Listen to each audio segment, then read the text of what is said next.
പക്ഷെ അവര് over stimulated ആണ് ഇപ്പോ കറന്റ്ലി. ഓക്കെ. ഓവർ സ്റ്റിമുലേഷൻ എന്ന് പറയുമ്പോൾ ആ സ്റ്റിമുലേഷൻ അനുസരിച്ചിട്ടുള്ള ഒരു ഗൈഡൻസ് അവർക്ക് കിട്ടണമില്ല. കാണുന്നൊരു പ്രശ്നമാണ് ഈ കുട്ടികൾ ഓരോ ക്രൈംസിൽ ഇൻവോൾവ് ആവുന്നത്.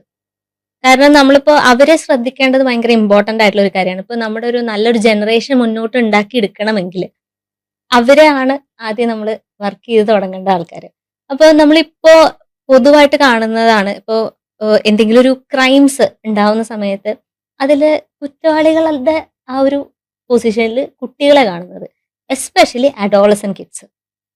ആക്ച്വലി ഇത്തരത്തില് ഒരു മാറ്റം ഉണ്ടായ ഒരു ജനറേഷനലി ഉണ്ടായ ഒരു മാറ്റമാണോ അതോ ഇപ്പൊ അവരുടെ ഒരു ബ്രെയിൻ വയറിങ് തന്നെ ഭയങ്കര ഡിഫറെന്റ് ആയി എന്ന് പറയുന്ന തരത്തിലാണോ? അതായത് ഇപ്പോൾ അവർ കൺസ്യൂം ചെയ്യുന്ന കണ്ടന്റുകൾ, അതായത് ഇപ്പൊ ടെലിഗ്രാം ഗ്രൂപ്പുകൾ ഉണ്ട് ഇങ്ങനെ ഇൻഫ്ലുവൻസ് ചെയ്യുന്ന ക്രൈമുകളെ സപ്പോർട്ട് ചെയ്യുന്ന തരത്തിലെ ഗ്രൂപ്പുകൾ, അതുപോലെ തന്നെ ഇപ്പൊ 18+ കണ്ടന്റുകൾ കണ്ടിട്ടുള്ള ഇൻഫ്ലുവൻസ് ആണോ ഇതിന് ശരിക്കും കാരണം?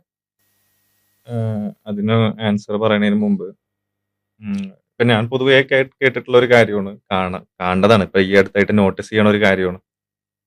എല്ലാവരും നമ്മുടെ സൊസൈറ്റിയിൽ എല്ലാവരും പറയണത് ഇപ്പോഴത്തെ പിള്ളേരൊന്നും ശരിയല്ല, ഇപ്പോഴത്തതാണ് ഏറ്റവും വേസ്റ്റ് ജനറേഷൻ, അവരുടെ ജനറേഷനൊക്കെ അടിപൊളി, ഒന്നും പറയാനില്ല. അതെ. അപ്പൊ അതേമാതിരി ഫോൺ കുട്ടികൾക്ക് കൊടുക്കാൻ പാടില്ല, മൂവീസും വീഡിയോ ഗെയിംസ് ഒക്കെ അവരെ കംപ്ലീറ്റ് ആയിട്ട് തെറ്റിക്കണേണ് എന്നുള്ള ഒരു അഭിപ്രായമാണ്.